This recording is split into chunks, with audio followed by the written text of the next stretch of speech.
আলহামদুলিল্লাহ রব্বিল আলমিন ওয়াসসালাতু ওয়াসসালামু আলা রাসূলিহিল কারীম ওয়া আলা আলিহি ওয়া সাহবিহি ওয়া আহলি বাইতি আজমাইন। 12 মার্চ শুরু হওয়া সংসদ অধিবেশন, এটি একটি ঐতিহাসিক অধিবেশন। আমি আরেকবার আপনাকে এই অধিবেশনের প্রাণ সত্তা,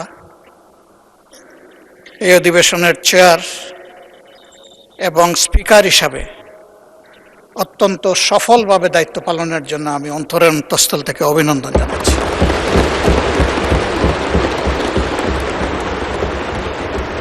মাননীয় স্পিকার, আজকের এই গ্যালারিটা হচ্ছে বাংলাদেশ।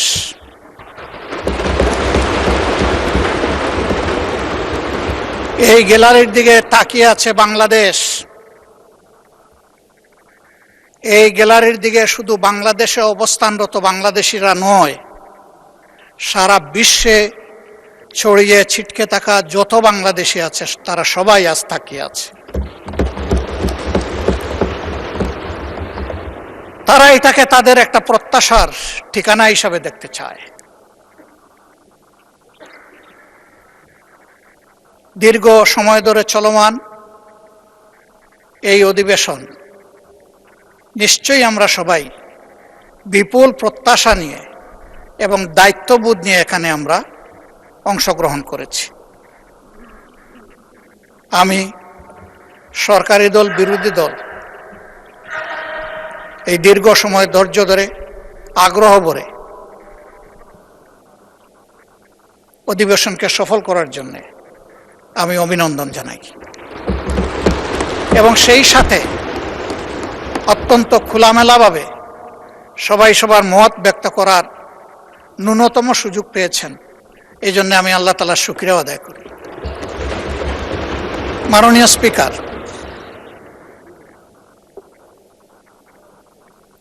আমি গভীর শ্রদ্ধার সাথে স্মরণ করব আমার সম্মানিত কৃষক পিতা, যিনি অতি সাধারণ গ্রামের একজন অতি সাধারণ কৃষক ছিলেন। আমি সোনার চামচ এবং রূপার কাঠি হাতে নিয়ে জন্ম নেইনি। আমি এমন একটি জায়গায় জন্মগ্রহণ করেছিলাম যেখানে আমি অভুক্ত মানুষের সংগ্রাম দেখেছি।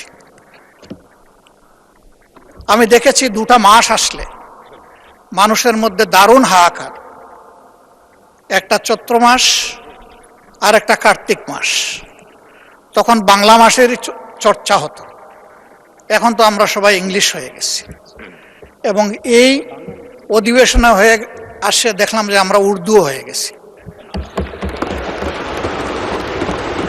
অধিবেশনের সুবাদে বিশেষ করে সরকারি দলের বন্ধুদের কাছ থেকে বুঝে না বুঝে উর্দু শুনে কিছুটা হলেও শেখার চেষ্টা করেছি। ধন্যবাদ তাদেরকে। মাননীয় স্পিকার, এই 2টা সময় মানুষ অগ্রিম তাদের শ্রম বিক্রি করে দিত। পেটের ক্ষুধায় ধান কাটার মৌসুমে একজন মানুষ যদি তখন 12 টাকা বেতনে কাজ করত, তাহলে অগ্রিম হিসাবে 5 টাকা বেতনেই পেটের ক্ষুধার কারণে তার শ্রম বিক্রি করে দিত। আলহামদুলিল্লাহ, বাংলাদেশ হাঁটি হাঁটি পা পা করে আজকে সেই অবস্থা থেকে উত্তরণ হয়েছে। তবে এটা ঠিক, আমাদের দেশ পরিচালনার দায়িত্ব যাদের উপর ছিল তারা যদি সততা, দক্ষতা এবং দায়িত্বশীলতার সাথে দেশ পরিচালনা করতেন, তাহলে 54 বৎসর অতীতে ফেলে আসা এই দেশটা আরো বহুদূর এগিয়ে যেত। এই জন্য ক্ষমতায় যখন কেউ থাকেন তখন তিনি অনেকটা ফেরেশতার মতো অভিনয় করেন। অন্যদের শুধু দোষ দেখেন, দুর্নীতি দেখেন, অতীতের সব দুর্নীতি দেখেন। ওই মনে পড়ে গেল একজন মেহমানের কথা। উনি খাইতে বসেছেন, তো উনি হাত দেন না, অনেকক্ষণ বসে আছে। যিনি আতিথেয়তা করবেন তিনি এসে বললেন যে আপনি যে হাত দিচ্ছেন না, বলে কিসে হাত দিব? কয়েকটা ভাত দিয়ে রেখেছো, সাথে আর কিছু লাগবে না? কয়ে যে আপনি না একটু আগে এখানে এসে বললেন। হেই ধুত! তা আমি এসে জিজ্ঞেস করলাম যে কারে আপনি ধমক দিলেন? কয় না, ওইদিকে একটা পবিত্র ঘরে একটা কুকুর ঢুকতে লাগছিল, এখান থেকে 4000 মাইল দূরে, আমি একটু এখান থেকে তাড়িয়ে দিলাম। বলল বাহ, আপনি 4000 মাইল দূরের কুকুর দেখলেন, কিন্তু ভাতের নিচের আপনি রুশটা দেখতে পারলেন না।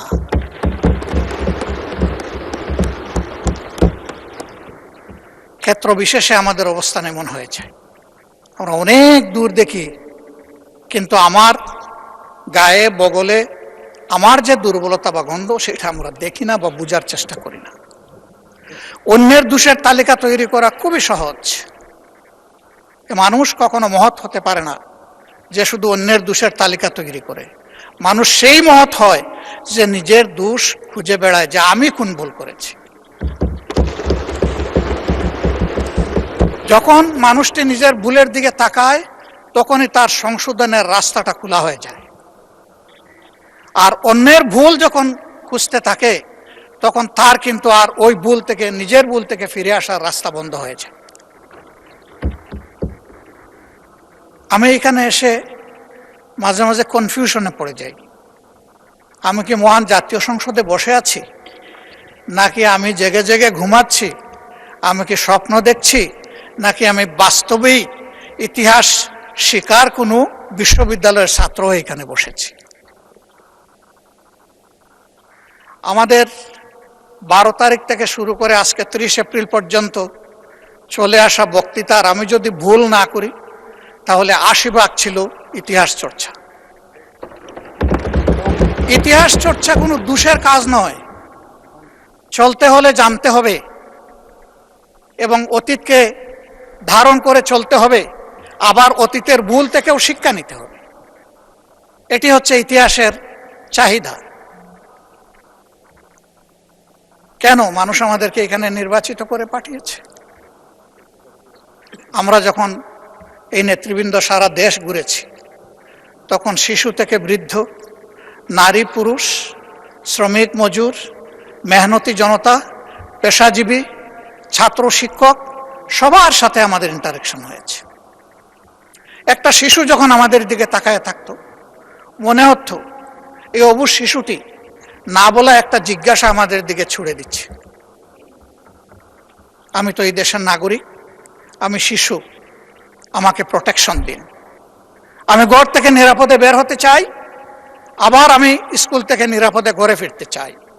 আমি কি সেই প্রোটেকশন পাব? এই শিশুটির না বলা ভাষা হয়তোবা এমন ছিল যে অন্য দেশের শিশুদের মতো আমিও কি আমার মেধা বিকাশের পরিচর্যা এবং সহযোগিতা এখানে পরিপূর্ণভাবে পাব?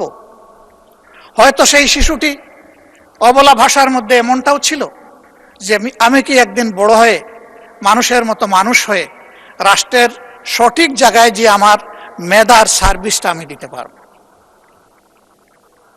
একজন শ্রমিকের কাছে যখন গিয়েছি, তখন ঘাম জড়ানো শ্রমিক, সে বলেছে আমি তো আমার শ্রমের ন্যায্য মজুরি তো পাই না, মর্যাদা পাওয়া তো কল্পনার বিষয়, স্বপ্নের বিষয়।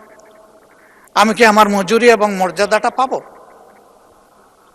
ছাত্রদের কাছে যখন গিয়েছি, তাদের জিজ্ঞাসা ছিল অস্ত্রের ঝনঝনানি মুক্ত আমরা কি একটি পবিত্র শিক্ষাঙ্গন পাব, যেখানে শিক্ষকদেরকে পিতার মতো পাব, সহপাঠীকে ভাই এবং বোনের মতো পাব? এমন একটা শিক্ষাঙ্গনকে আমরা পাব? এ ছিল তাদের জিজ্ঞাসা। চা শ্রমিকদের কাছে যখন গিয়েছি, তাদের চাহনি, তাদের ভাষা ছিল আমরা কি একটু মানবিক মর্যাদা পাব? এই সমাজ তো আমাদেরকে ন্যূনতম মানবিক মর্যাদাটাও দিচ্ছে না। একজন জেলের কাছে আমরা যখন গিয়েছি, তার জিজ্ঞাসা ছিল জাল যার জলা তার, এত শুধু স্লোগান, এটা তো আমাদের কপালে জুটে না, বরঞ্চ বেনিয়ারা আমাদের নামে এগুলা লুট করে নিয়ে যায়। আমি কি সেই জেলের অধিকার পাবো? আমাকে সেটি দেয়া হবে?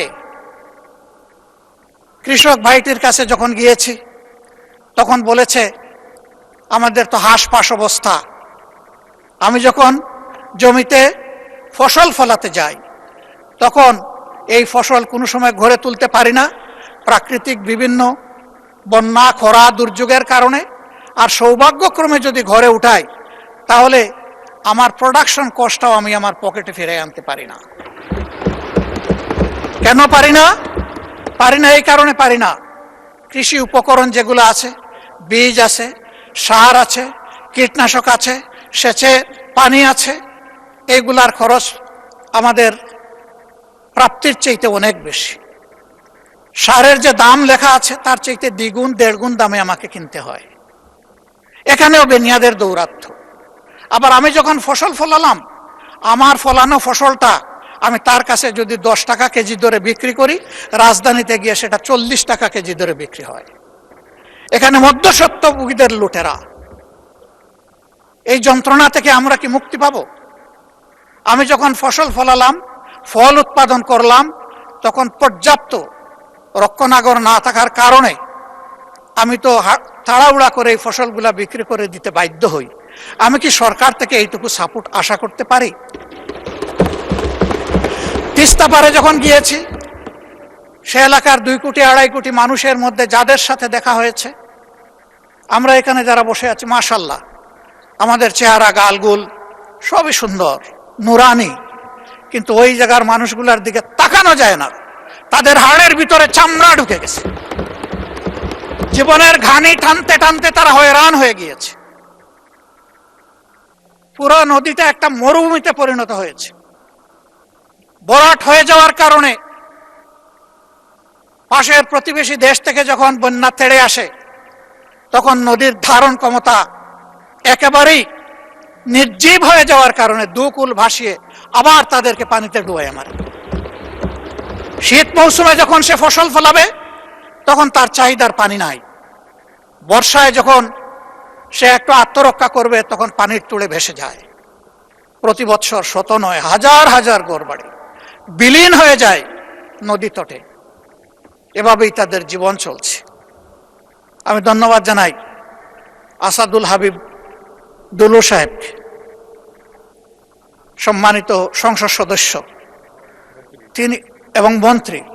তিনি একটি আন্দোলন গড়ে তুলেছিলেন, জাগো বাহে।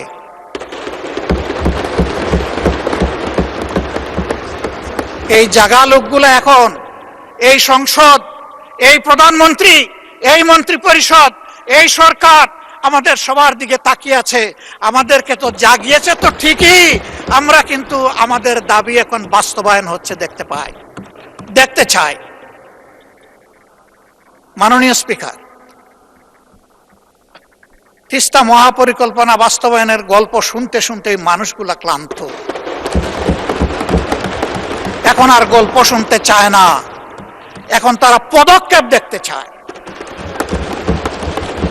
আমরা নির্বাচনের সময় কথা দিয়েছিলাম, কে সরকারে আসবে না আসবে আল্লাহ তাআলা নির্ধারণ করবেন।